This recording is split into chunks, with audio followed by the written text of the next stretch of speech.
Una rosa per la senyora? Només una no. Volem tot el cistell. Fa 30 anys que estic esperant l'amor de la meva vida. Per què esperar més? Ha passat una cosa terrible. El meu pare ha tingut un accident de cotxe. Està en coma. Bé.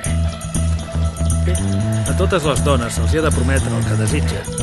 Soc advocat, cirurgià infantil. I'm an architect.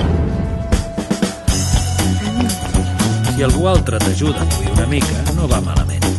L'anomenem el doctor dels miracles. M'agradaria compartir el compte amb el meu. Vam gastar 200.000 en cada dona i vam arreplegar 2 milionets. Ho sento. No passa res. No suportava que em dediqués a ballar. Em va dir que només m'ajudaria si m'apuntava a la facultat. La dansa és el llenguatge ocult de l'ànima.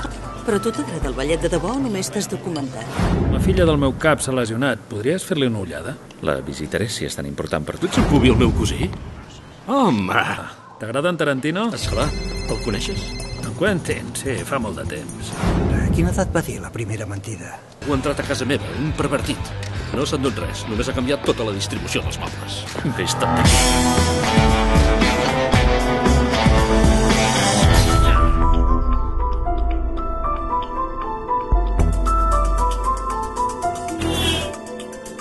Qui ets tu? Doncs és una bona pregunta. No em volia enamorar de ningú. Creu-me, jo tampoc.